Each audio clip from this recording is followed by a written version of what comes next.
What would happen if you found out that the only real fight you have in this lifetime is with yourself?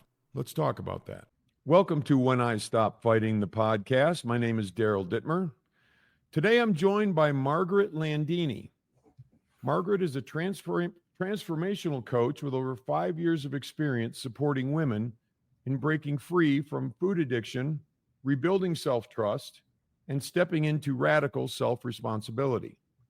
Her work blends deep inner healing with practical strategy, helping clients tap into lasting confidence and create lives that feel aligned and empowered. Welcome, Margaret. Great to have you on. Great to be here. It's really good to be here. Thank you. Full transparency for everybody listening. We are father-in-law and daughter-in-law, which I think is the coolest thing on the planet right this moment, that we're doing a podcast together. But also, and anybody who's listening to this podcast knows that I have just a belief in life and a belief in how things function and how they work. And I like to say it's well above my pay grade, but the fact that Margaret is a transformational coach and has a journey of her own and an interesting and powerful journey, and the fact that we've come into each other's lives and our families have come into each other's lives is just the coolest thing. So I'm happy that we're doing this. Yeah, me too. I was just talking with a friend of mine who's staying here last night, and she was like, I don't really know anything about Andrew's parents, and I showed her a clip of your podcast, and she was like, oh, now I get why you feel so connected to them, because it's really cool. And I definitely really, and I tell you guys, but I really do cherish the relationship that we have and that we've also built over time, this amount of time that we have had.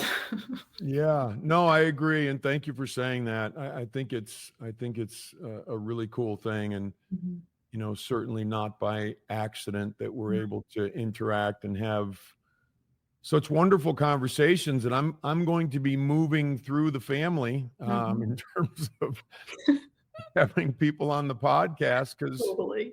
Yeah, I think it's a really cool thing. And everybody, the great thing is we're not all sort of holding our stories like this and, oh, I'm scared to talk about it. We're open and we speak and we say things that may be shocking to some people.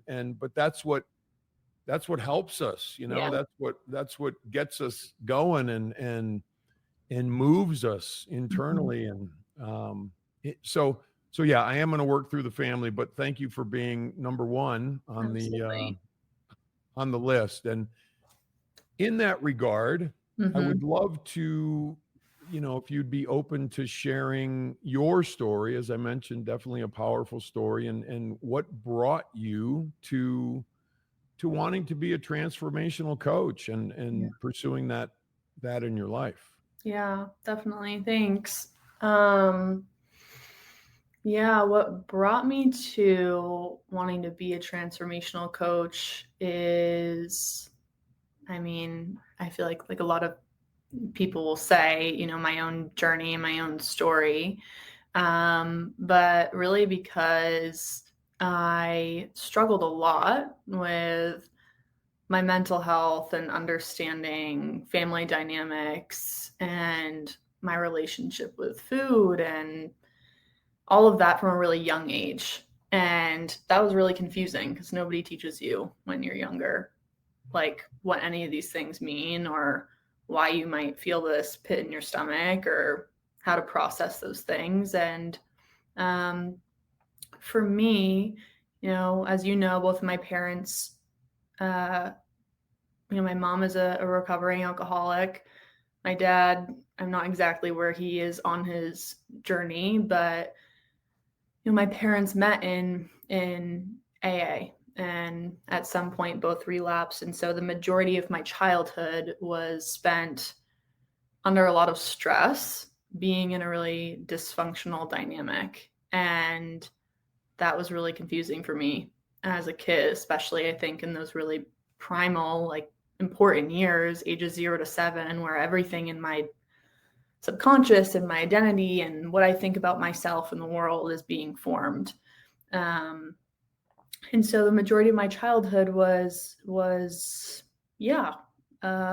pretty difficult. There are definitely some beautiful times too, and I feel like that's also really important to share, as from my perspective when I talk about, there was a lot of really hard shit that I went through. And then there were also really beautiful times too. And I really think it's important to also highlight that, because my mind can kind of take over of all the more prominent memories that I have. And so I really do appreciate my family. I really appreciate my mom and what she stepped into now. But it was challenging. And so I grew up really, I got bullied so much for my weight. I emotionally was eating starting in elementary school, not even knowing that I was doing that, because there were just so many feelings and so much confusion around what was happening and how unsafe that I felt. And I didn't know what to do with that. So I ate. And so, yeah, I grew up, and until probably from the ages of 7 or 8 up until 2017. So up until I was, about 21 years old, or no, 19 years old, I really had struggled with emotional eating. And underneath that is I don't know how to voice what I need. I don't even know what I need. First of all, what do I even need? What do I even want? Who even am I? You can't ask for, I think, what you need or what you want if you don't even know what that is, because my way of operating was so based on survival that I totally catered who I was to my surroundings and being whoever I needed to be in order to feel safe. And so kind of bringing it to where I am now, I did a lot of work, still doing a lot of work, will, continue to do the work, to be in a place where I feel really much more at peace with myself. Food is much more neutral to me because I diffused what was underneath that. For me, I mean, years and years of shit. And then just looking back and going, wow, I really wish that I had somebody during that period of time that understood where I was at and could walk me through the journey that I went on and took, losing over 100 pounds. That took a good 3.5 years, which is great. I don't want to speed up that journey, because it was a journey. It wasn't I'm going to lose a bunch of weight. It was definitely an internal journey. But it would have really helped to have somebody along the way that I could lean on or ask questions to, or to just listen to me. And so that's what brought me to coaching and becoming a transformational coach, and wanting to help other people. To just be somebody who sees, particularly women that I work with, who really sees them and understands them. And I personally believe that even just somebody listening, truly actively, intently listening to where you're at, is healing in and of itself. And so, that's brought me to where I am, and being a little bit about where I am being a coach. Very cool. Yeah. It's, we all have our stuff, right? And we all have our stories, and we all have our experiences. And I'm not sure exactly what happened to me between 0 and 7, but for whatever reason, it brought me into, a very similar situation with addiction and, just a dysfunctional way of living. And then having to hide, right? I think that's one of the worst things, is feeling like we have to hide, or we have to run. And, as opposed to allowing life to sort of happen through us, which I think is, kind of how it goes over time. But I feel like your story is so similar to mine, and what you're doing now is similar to what how people recover from these things is they have somebody that they can relate to. That's why the 12 steps works, Yeah. right? Like that's why coaching works, because if you're coaching people on where you've been, Mhm. from where they currently are, I mean, there's nothing, I think, more important than saying, you know what, I've been there, Yeah. and here's what I felt, and here's what I can relate to, and it gives them a comfort level. And then to look at you now and say, wow, I don't have to be that way. I can Mhm. be how Margaret is now, Totally. and what a great feeling for someone who's going through difficulty to Mhm. know that there's life outside of that. Yeah. Um, do Yeah. you find that people sort of brighten and blossom as they start to understand that? Yeah. I would definitely say so. I think it can sound, and this is probably what you know too, is like from the outside, it sounds like a pretty simple thing for people to have like this epiphany that their life is theirs and nobody's like chaining them to their current reality. But a lot of people's minds, including my own, definitely thought that way for a long time. Even though, I made a change and got up and decided to do something with my life when I was 18. Um, but those years before that felt like 25 years because it sucked. A lot Yeah. of it sucked. And so I think that even just that realization, even in like peeling back one layer, just realizing that you're not stuck, where you are, that I wasn't stuck where I was, um, is so freeing. I mean, I remember when I was a freshman in college, I mean, that was definitely probably my roughest year of my life. You think going to college, you're a freshman, that's like the best time of your life. And for me, I had like just separated. That's the first time I've ever had that much distance from my family. And like all of my identity and personality and everything was catered to. I take care of everybody else. I put my needs last. I'm the savior. I'm the hero. I'm here to fix my family. And so then when I was pulled away from that, went to college, I had no idea who I was. It made me even more anxious. I ate even more because I had never had those conversations with myself around, who am I and who can I be and what is my potential and what can I choose for myself. And I was, I think, 6 months into my first year of college, if that. And I literally did have like, I've only had one of these moments because I think they sound corny, but I really did have like an epiphany moment where I was pulled out of like my current reality and looking at my life from a bigger vision. I was, 120 pounds overweight. I was late to class every single day. My friends would literally have to like drag me there. I'd go in my pajamas. I was just like not there. And yeah, I had one day in class where my professor was talking about her daughter who decided to quit her corporate job and travel the world. She just like scratched the lesson plan for the day and started talking about her daughter who just chose this totally different life. And I'm sitting there like total victim, like I'm stuck in this school. And I actually like had an epiphany moment for the first time ever, where it felt like it was a moment where I was being reconnected back to my own intuition of being like, where the fuck am I? Like, this is not where I'm supposed to be. I can't even take care of myself. Like, it was a reality check moment for me of being like, nobody's forcing me to be here. Um, and I walked out of class in the middle of class and I packed my bags. I literally called my mom as I was walking out and I was like, I'm done. Like, this is not where I'm supposed to be.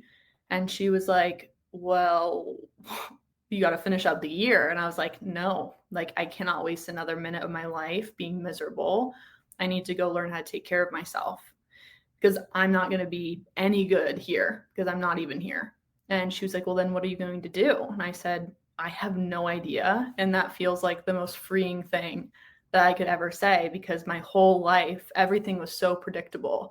how I was going to eat every day, how I was going to feel that night, how I was going to feel the next morning, waking up and feeling like shit, right? All of that whole cycle suddenly stopped. And so those moments, I think, are really powerful, like those aha moments that I really believe happen and can happen for people, where they realize that their life is theirs and there is always choice. Yeah. Huge. Yeah. Huge. I love that story. And it brought up a lot of things for me. One thing was that we were in similar ages when we decided to, steer the boat in a different direction, or at least try. Yeah. And, I find it interesting because there are people that, on my side of the addiction spectrum, drugs, alcohol, whatever, people can go till they're 40 or 50 or 60 or 35 or whatever it is. And here I am, 19, not having a clue about sobriety, but much larger than that, didn't have a clue about how to live.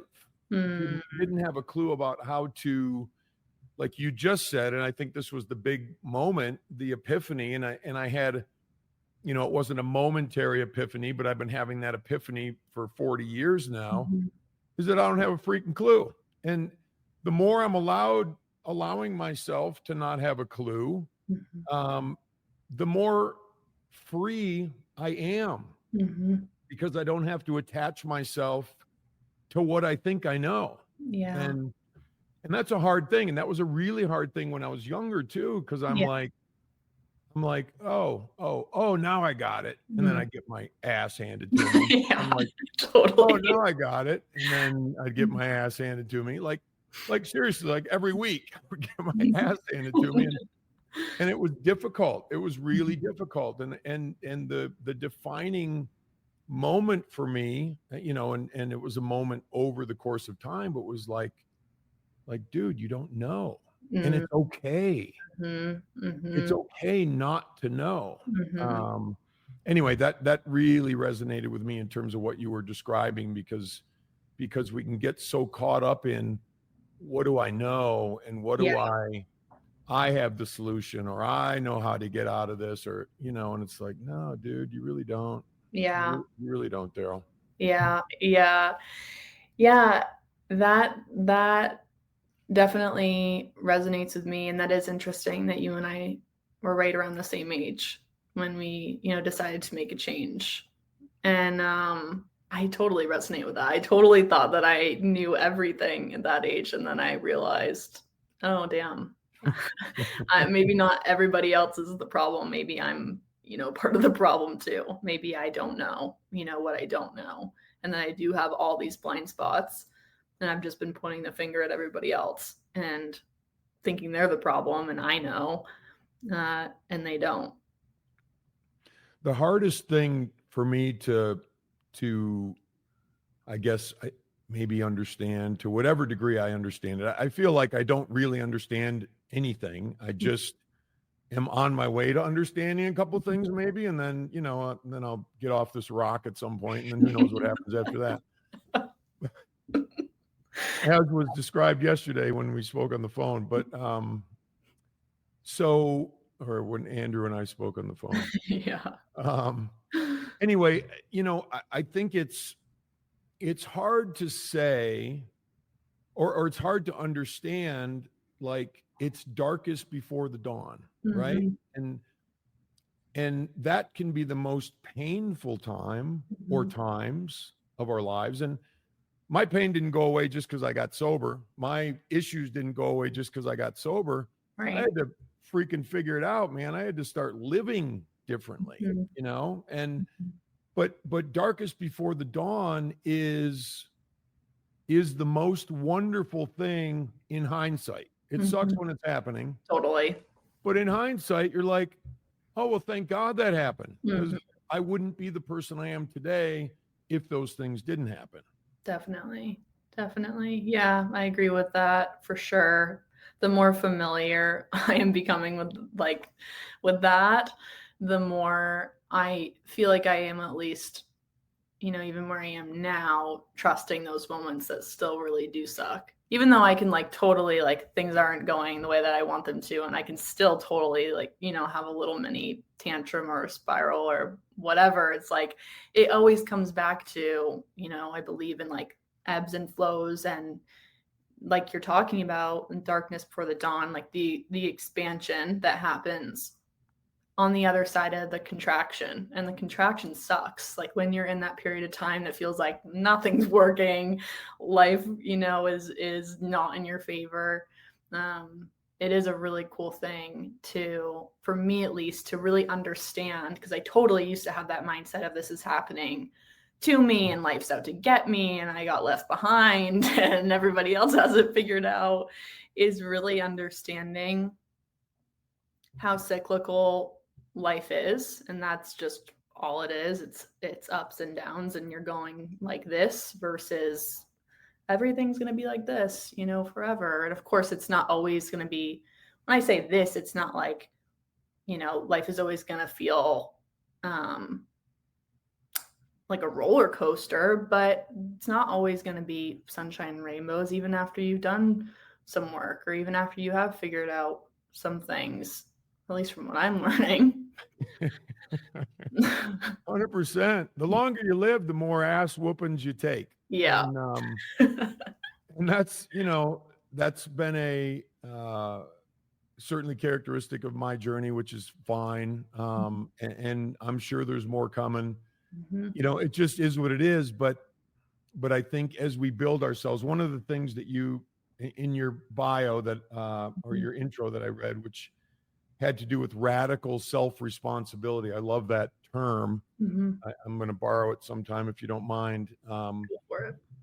But, that's really what it boils down to is for me, it's been building myself over time, physically, mentally, spiritually, emotionally, so that when those things happen, I can withstand them. And it doesn't mean I don't feel them. It doesn't mean they don't suck. It doesn't mean it's not difficult. It just means there's an understanding over time that, okay, man, this is life. I just mentioned this on a podcast not long ago, that there was a book by M. Scott Peck. It's an older one, but The Road Less Traveled.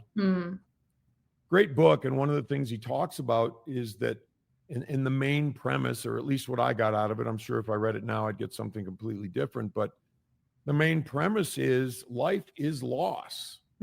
Like, and you will lose things, and you will lose faith, and you will lose people, and you'll lose, a number of different things. And how can we learn to withstand those things? And I think it boils down to what you said here, radical self-responsibility. What am I doing with me? Yeah. Instead of pointing outside of me. Yeah, definitely. Yeah. Even since meeting you, I feel like through our conversations, I've been able to even realize other places where maybe I wasn't doing that in the way that I could too. And I've mentioned on my Instagram stories and stuff after reading your books that, I come from like my mindset was more so, I'd say in the last 5 years or so, like I have a spiritual part of me, as I know that you do too. I'd say I was a little bit more floaty in that space, maybe not as grounded on earth. And so when you're sharing that with me, I just want to say I appreciate you and the conversations we've had, because I feel like there's even been an evolution of that in me since we've met. And yeah, so thank you for that. Thank you for saying that. I appreciate you saying that. And I think for me, it was very much a part of my process too. And, we meet people where they are, right? At any given point in time. And you met me as, an older gentleman. I can't say that without laughing.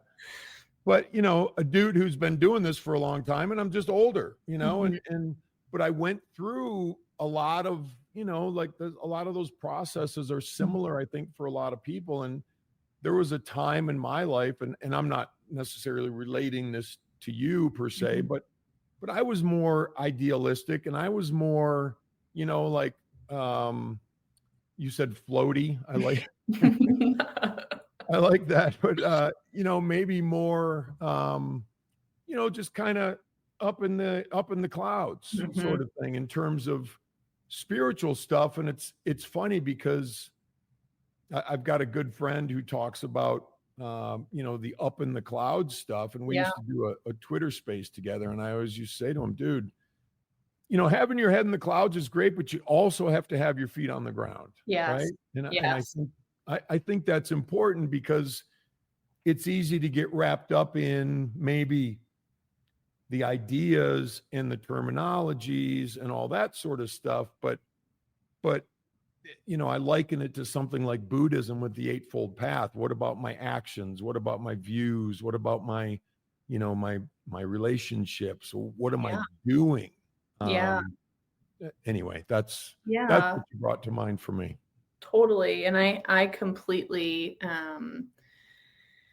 yeah, I completely resonate with that. And yeah, things have even shifted for me a lot, and they're going to continue to. I mean, I'm 27 years old. For anybody listening to this, so I have some years to go. Um, But and you're wonderful and perfect exactly where you are. I'm just thank you, thank you. truly. Yeah. Um, yeah, I feel like you know that's where things have really shifted for me over the last few years, and that's been really confronting. But it's like this mindset even that I think I was carrying or kind of learned over time, like, oh, like I can just cross my fingers and just trust that, everything's going to be taken care of for me kind of thing. Or that I don't have to maybe take responsibility for these things over here and it's still, not going to bite me in the ass somehow. Like that's really not how that works. And I think personally, as I'm coming into more of this balance, that where I like didn't trust any higher power or anything spiritual, that life didn't have me at all, right? And then for me to feel safe there, I think I did kind of a pendulum swing, and now I'm on my way to kind of being back in the middle, or I really feel like I am, where I noticed that, especially living in Austin, Texas, like I love the people here. There's definitely more of like a spiritual community. And sometimes I really sit with myself and in my own mindset and kind of where I was and looking around me and going, this is all great. And at the same time, how much of this is actually like teetering on the line of I'm still living in avoidance and disassociation from the fact that I live on Earth and there are things I need to take care of here, and there's decisions I need to make, and there's actions that I need to take in order to actually get to where I want to go and be who I say I am, not just who I'm saying I am, but actually to be that person. Um, so I feel like that has definitely shifted for me, even over the last few years, in radical self responsibility of even where I was still dodging that. And definitely back then, it was easy for me to blame other people. It was easy for me to blame my mom and my dad for where I was. And of course, they do play a part in that. And there's responsibility to take there. And they have. But then at what point, once they've done that, like what's my choice from there? Because I can't continue to put it on them that they are then where I am if they've already taken responsibility. From that point, it is my choice. And that was a pretty brutal wake up call for me to come to that place once I got that, the apologies and the ownership. It was like, oh shit, now it's my turn. There's you remind me of this line in my first book, and I'm this isn't a, heartless, sales job on my first book or anything like that, but there is, what is that line? It is there's a great responsibility in giving up blame, because once you give up blame, there's nobody there there's no safety net when you fail. There's no safety net. I can't say, oh, it's their fault or it's their fault. But that's just a for me, it's a growing up thing. And I had to go through all those things too, in terms of just figuring out that, hey, it's not on anybody. And there comes a point in life, and you're, truly, and I believe this, and I say this with all sincerity, Margaret, that you are so aware of you because of those experiences that you've had, that to a point where a lot of people, never get to that point in their lives. So the fact that you're asking the questions truly means, and I don't say this in jest, you already have the answers. You already have the answers. You just don't know yet that you have the answers. Yeah.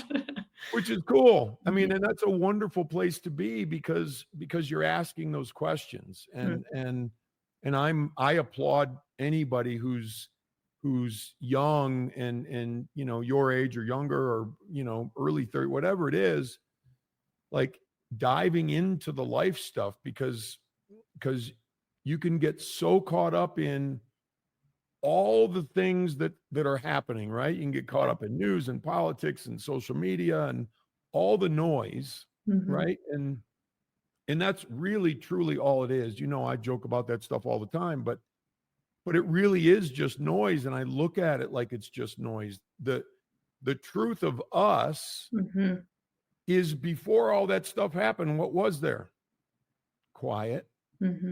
There was quiet. There was resonance. There was nature. There was, all this stuff that we can go to transform our insides. Yeah. And I think, I'm just, the reason you're on this today is because I know you're wonderful exactly how you are, and you're helping people be better. And I just applaud that, because I just think that's the coolest thing on the planet, to be your age and helping other people. Thank you. Yeah, I really appreciate that. And it's been really cool to,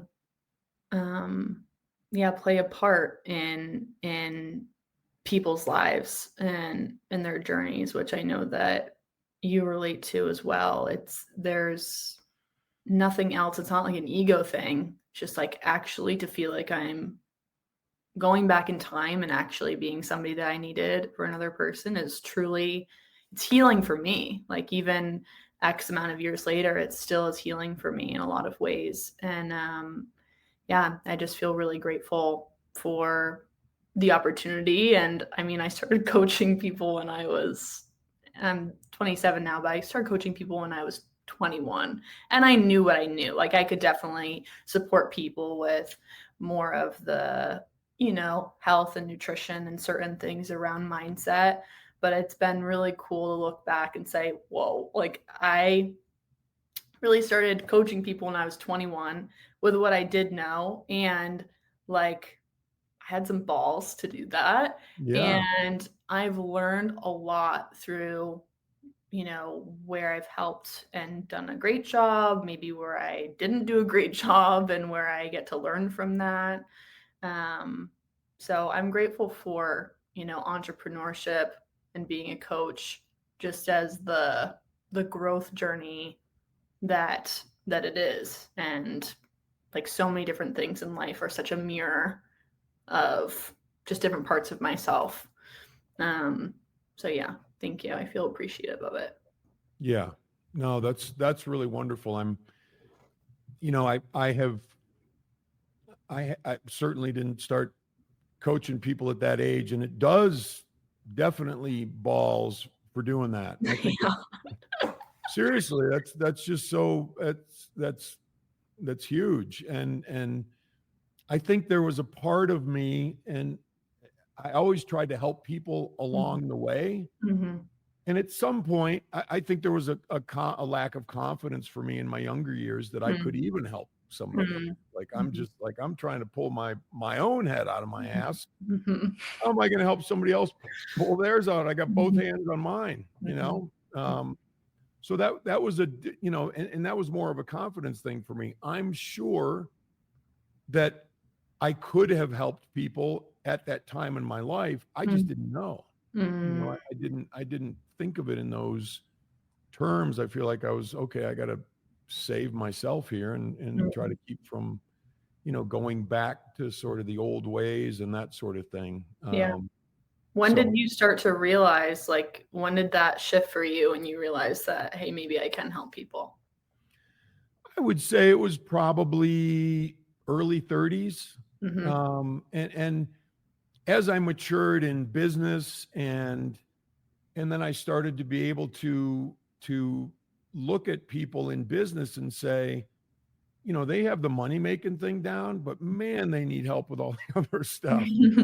And people would come and ask me about these things. And I never made it a secret that I was sober and that I was, working on myself and my life. And, I had quotes all around my office and all kinds of stuff that was trying to keep me grounded in business life, trying to keep my feet on the ground while I'm doing business and continue to focus on myself and my, mental, emotional, physical, spiritual self. So it was probably early 30s.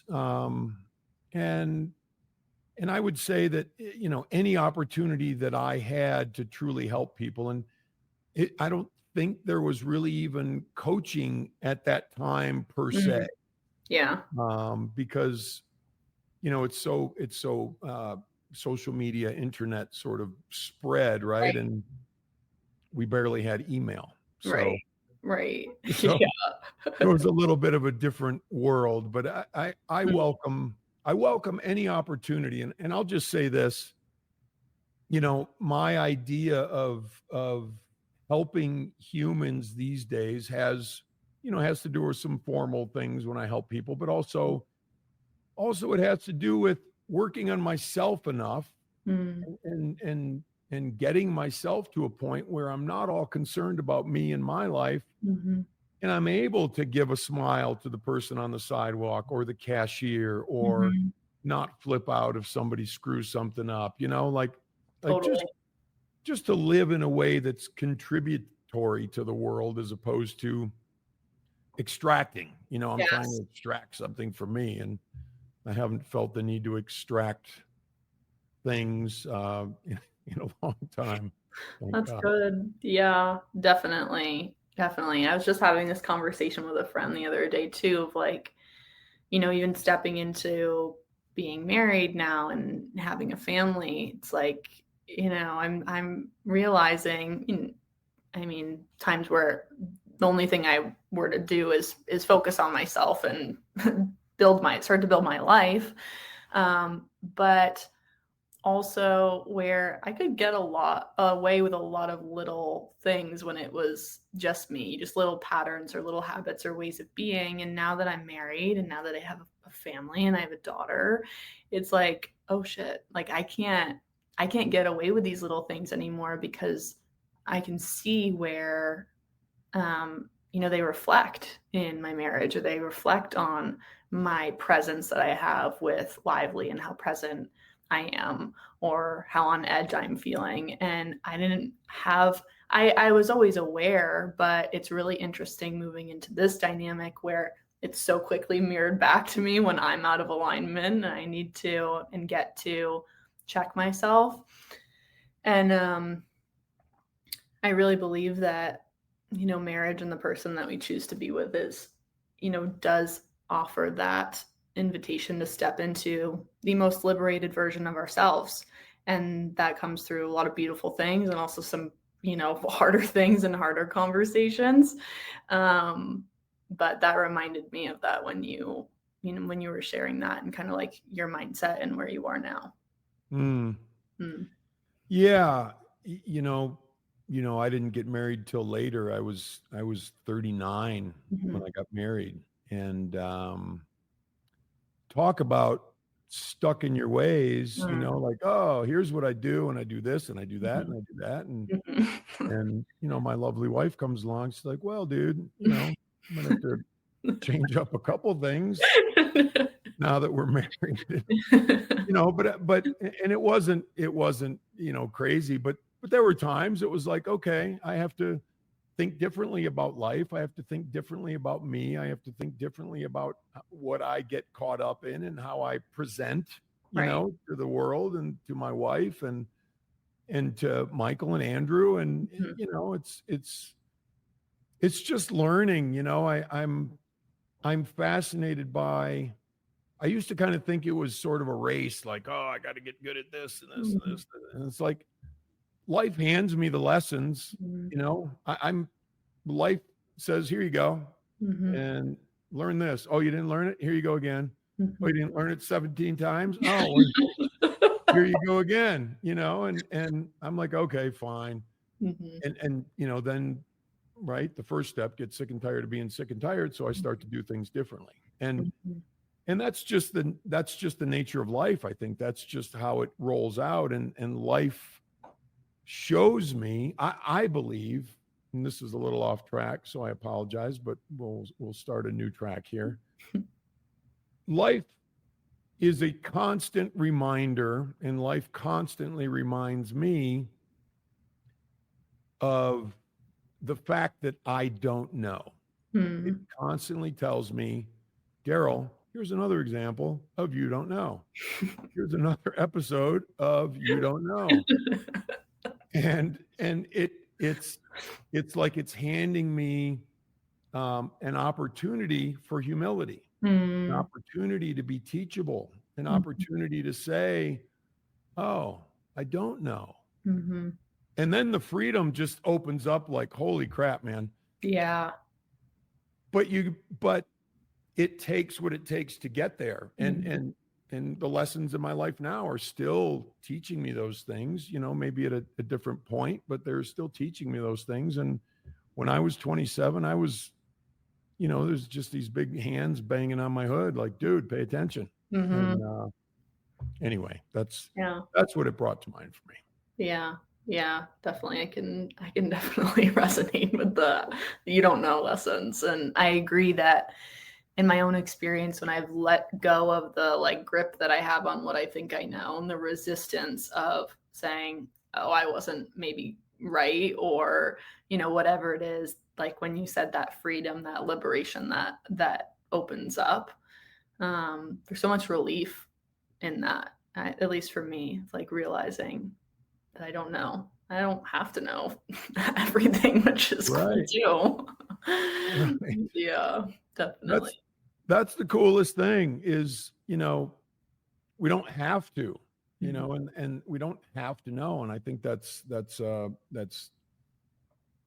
our quest. I think our quest, right, from addiction to changing the game up, to growing, to changing, to Mhm. building ourselves, all that stuff to me is about the freedom that I can experience in this lifetime. Mhm. And it's the freedom in here. Mhm. It's just the freedom to expand what's inside me to be able to allow more, Mhm. to be able to allow things that I didn't want to choke down before, Yeah. and I'm resisting choking them down, and now it's like, oh well, shit, that wasn't that bad, Mhm. It was, Yeah.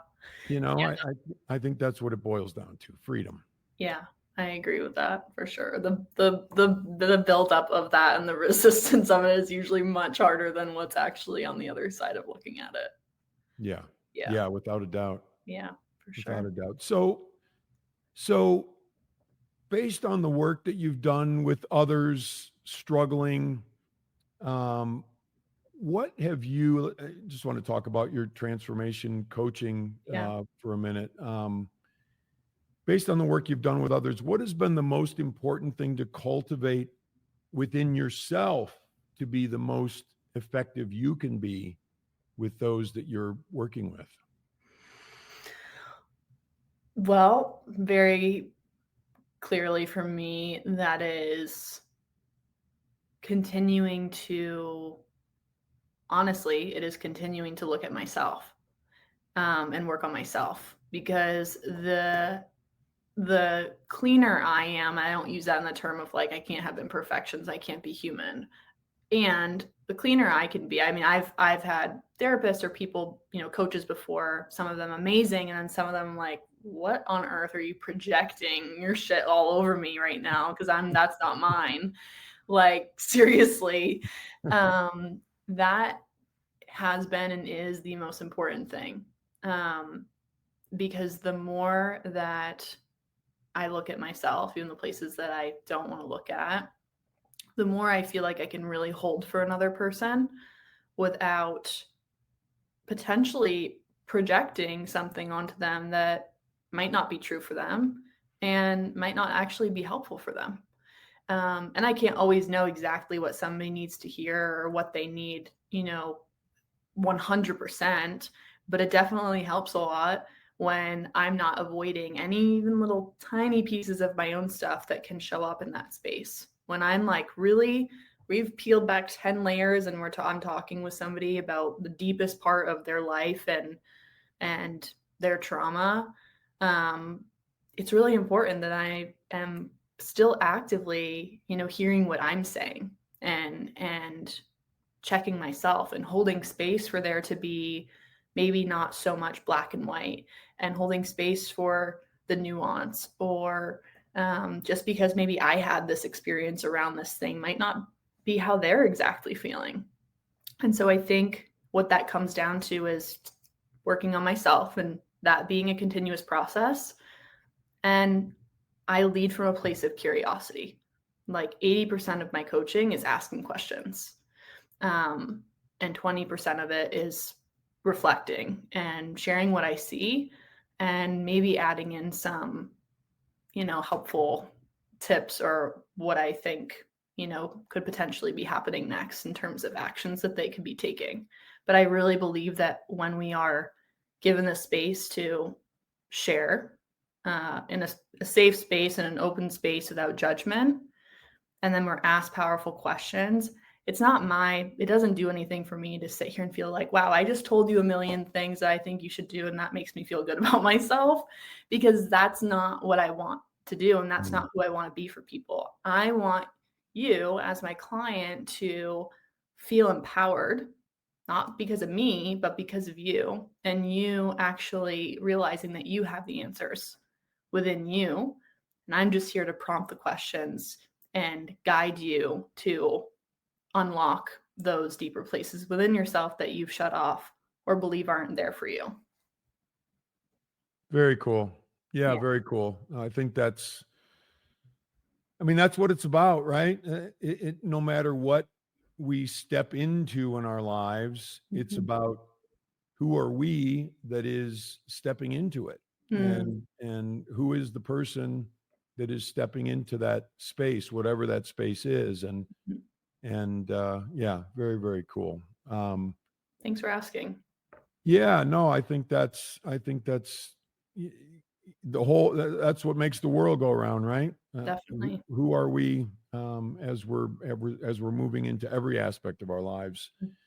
What do you feel has been the greatest, I have to say, fight of your lifetime in terms of, just what's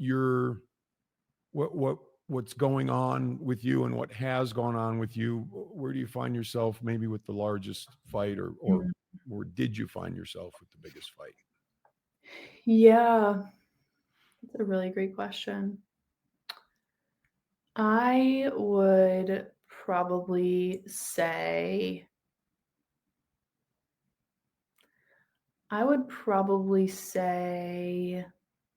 my biggest fight was, I honestly think when it was really just me versus me, and really having to take a look in the mirror. And like, once my mom at least, got sober, right, in that chaos and that mentality of like, I always had something to do, always something to think about outside of myself, because there was always this chaos and I was addicted to it. And then having to take a look at what was there for me when that chaos, my mom got sober, that's actually what woke me up to realizing, and actually created a lot of space for me. I don't know what that is. If it was just like, I don't have to worry about this anymore. I can, relax and take care of myself. But the reality was that I wasn't really relaxing and taking care of myself. I was still so wired in this chaos. And so it really was, like you and I were talking about earlier, that moment where, you stop blaming. There's no option to blame anymore. You can, but it's going to make you physically, mentally ill if you do that. It's going to drive you crazy. And having to just take a look in the mirror and say, okay, like, where do we go from here? And that's where, my eating got even worse for a minute. And just feeling lost and not feeling like I knew who I was. Like, I was really just like finding my legs for the first time in my life, and being, 19, 20 years old, which sounds like a pretty young age, but it felt like pretty scary for me at the time. So I'd say that was my biggest fight, was like really realizing that it's me versus me now. Yeah, that is the fight of the ages, right? That's the big one. Mm-hmm. Daryl versus Daryl, Margaret versus Margaret. But especially in those times where, and I just think back to how I, started on this journey, and back to what you're talking about, being 18, 19 years old. And it's like, there wasn't a way that I could slow it down. I didn't know how to calm myself. I didn't know how to be quiet. I didn't know how to stop the noise, right? So the fight rages on. Right. Right. Yeah. And yeah, that's I couldn't agree more. I would say that I was in that exact same spot at that exact same time Mm, in my life. And it was just, the circumstances don't really mean as much as, right, what's going on internally in that turmoil. And I think that's where people relate to each other. It's not like, oh, I wrecked this car and I went to jail over here and I did this and I did that. People don't relate on that level as much as they do. You know what? I felt anxious. I felt lonely. I felt, I felt fearful, et cetera, et cetera. And I think that's where the rubber hits the road with all of us. And that's what keeps those fights either raging on, or like you've done, which is take a look at them. How do I slow this party down, and how do I slow down that fight, which is the job of a lifetime. And it's the difficult job of a lifetime. That's why, quite honestly, so few people actually engage in it. Yeah. Right. Yeah. I was just going to say that. I was just going to say, like, actually thinking about, I feel so grateful that whatever inside myself or around me actually prompted me to take that step, because the majority of the world, I don't say it in the way of like every, human is not on the journey, because there definitely are a lot of people who are, but there's also a lot of people who aren't. And I just I actually can't wrap my mind around like how wild that is, that somebody really lives their life that whole way, like living in a place of trying so hard to hide from themselves and the truth. Yeah. Yeah. Yeah. And it's hard to watch. And that's one of those things that I think M. Scott Peck talked about in his book. Much of life is loss. And it's not necessarily that you lose those people that aren't doing it, but in some cases you do. In some cases they and I've had to usher many of those people out of my life, but sometimes they just fall out of your life. And sometimes, they're the things that they're dealing with are so difficult that it ends their life and they're gone. Yeah. And I've a lot of friends that I had in high school, I'm not that old, but a lot of them are gone. And the guys that I used to hang out with, and it's very quote unquote sobering. Yeah. And I'm very grateful for the fact that I've I was shown a different way to live because Yeah, it matters and it's huge. it really does. It really does. Yeah, I mean, even with my mom, getting sober, I don't even know how many years it is now. Almost 10 years maybe. Um, it's like she made a lot of friends when she went to go get sober and went away for 60 days, and majority of those people that she was so close with, and they made commitments with each other and to themselves, they've passed away, from falling back into it. And so it's easy for me sometimes too to like see my mom or see, people like you who have chosen, to be sober. And I also recognize that, even if it's been, 20 years or 30 years or 10 years or 2 years, every day, I can relate to this only from my perspective of like my relationship with food. Like, yeah, I've done work to rewire a lot of things, but every day it still is a choice that I make to do something different and take care of myself, as I know it is for my mom. And so it's such a cool thing to be able to witness that and witness that kind of commitment to a different life. Yeah, and it's interesting. When I was 19, I thought the monster was drugs and alcohol and dysfunction and madness, and I had to get rid of the drugs and alcohol, and everything would be cool. Little did I know that was the little tiny monster. The big monster was me. Like she said, me against me. And so what am I going to do to affect change in, and I don't mean monster in a bad way, I just mean what I'm contending with, right? That Totally. the 800-pound gorilla in the room Yeah. is Daryl. Maybe sometimes literally. But anyway, I just think that realization, because and I didn't understand this when I was first getting sober and first getting it together, or at least trying to get it together, is they said, well, the drugs and alcohol are just a symptom of the real problem. I'm like, oh crap.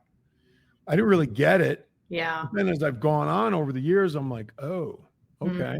Mm-hmm. Now I understand.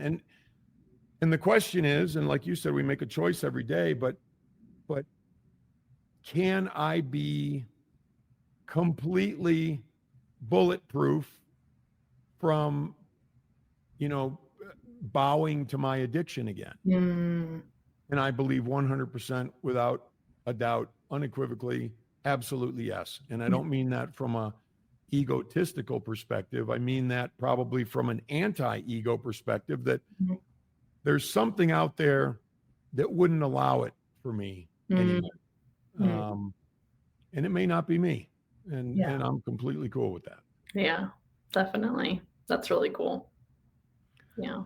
Thank you. So I think we should probably wrap it up here soon. It's been almost an hour. It feels like 10 minutes we've been talking. We'll do a mini series with the family. I know, seriously. So how do we find you, Margaret? How do we find your transformational coaching and maybe socials or whatever you'd like to do? I'm going to put all this stuff in the notes, but Totally. Yeah. So everything that I do, all the information and a lot of different free content that goes deeper into parts of what I've been sharing today, is on my Instagram, which is truly Margaret, truly_Margaret on Instagram. Everything's there.